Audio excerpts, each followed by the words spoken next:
बस और सभी कोई जानते हैं कि रविकांत भारती जो है एक सामाजिक कार्यकर्ता हैं और देश में कहीं भी नाइंसाफ़ी होती है या फिर कहीं पर किसी के ऊपर अत्याचार होता है तो ये अपने बेबाक अपनी राय रखते हैं सोशल मीडिया पर। तो आज हम इनसे जानना चाहेंगे कर्नाटक में पिछले कई दिनों से हिजाब को लेकर के बुर्खे को लेकर के कई मामले पेश आ रहे हैं। ताज़ा मामला जो है वो भी कर्नाटक का ही है। शायद आपने वो वीडियो देखा भी होगा जहाँ पर एक लड़की कॉलेज पहुँचती है बुर्खा और हिजाब पहन करके, उसके सामने कुछ जो है भगवा गमछा डाले हुए लड़के जो हैं उसी कॉलेज के थे या दूसरे कॉलेज के थे वो मुझे जानकारी नहीं है। वो आते हैं और जय श्री राम का नारा लगाने लगते हैं, उस लड़की की हुटिंग करना शुरू कर देते हैं, जिसके ऊपर रिएक्ट करते हुए लड़की भी अल्लाह अकबर का नारा लगाती है। इस घटने को सामाजिक कार्यकर्ता रविकांत भारती किस तरह से देखते हैं, आइए उनसे जानते हैं। देखिए, ये जो भगवा ड्रेस में लड़के हैं एक गुंडा और मवाली की तरह भेष बना के और जय श्री राम का नारा लगा के श्री राम के नाम को भी बदनाम कर रहे हैं। हिंदू धर्म में जो लड़की हिजाब पहन के जा रही है आखिर वो लड़की ही है, और कहा जाता है कि जहाँ नारियों का सम्मान होता है वहाँ देवता रमण करते हैं। यत नारी पूज्यन्ते तत् देवता नमनते। जहाँ नारियों का सम्मान और पूजा होता है वहाँ पे देवता रमण करते हैं। तो हिंदू धर्म में नारियों का इतना बड़ा सम्मान है, आप चाहेंगे तो दुर्गा माँ, सरस्वती माँ, आप देखेंगे हम लोग काफ़ी लोगों को और नारियों को, लड़कियों को काफ़ी इज्जत और सम्मान देते हैं। नवरात्रि में यहाँ तक कि उनको भोजन तक करवाते हैं, उनके पैर को धोलते हैं। जिस देश का हिंदू धर्म नारियों का इतना बड़ा जो नारी सम्मान सिखाता हो, नारियों को किस संस्कार से उनसे पेश आया जाए ये सिखाता हो, वहाँ पे आज भगवा गमछा डाल के जो जय श्री राम का नारा लगा के लड़के उस लड़की को घेर रहे हैं, ये अति निंदनीय है। चूंकि बात समझिए, ये लोग संगी हैं, इनको ट्रेनिंग ही दिया जाता है कि कुंवारा रहो, और कुंवारा रहने का नतीजा क्या होता है, इनकी नीयत एकदम घटिया होती है।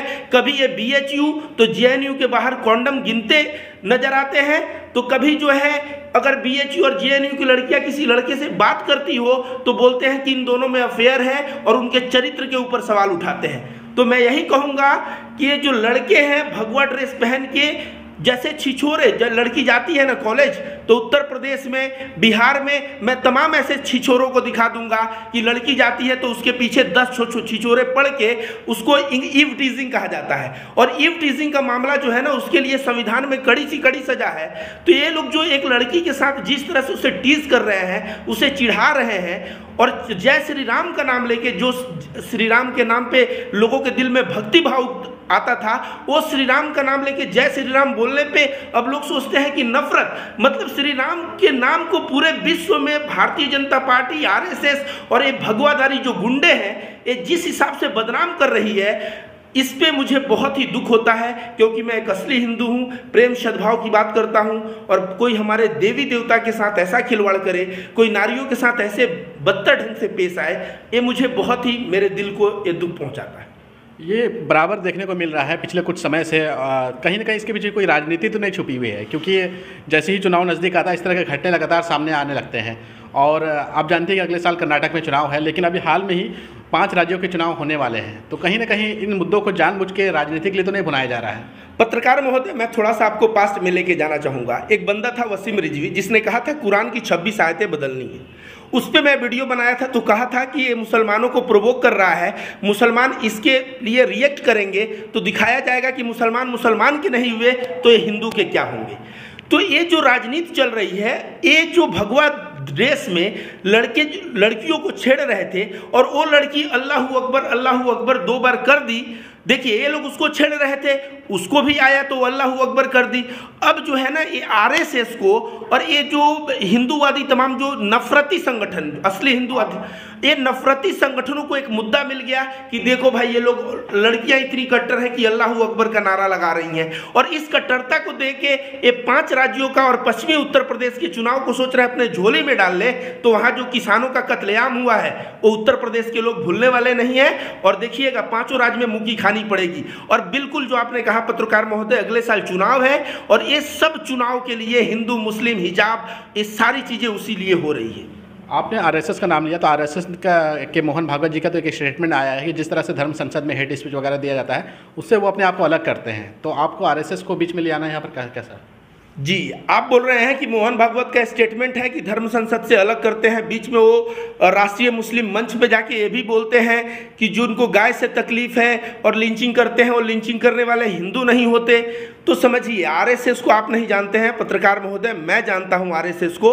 आरएसएस एक ऐसा संगठन है जिसका मोहन भागवत ऊपर से कहेंगे कुछ और इनके शाखा में पाठ पढ़ाया जाएगा कुछ और।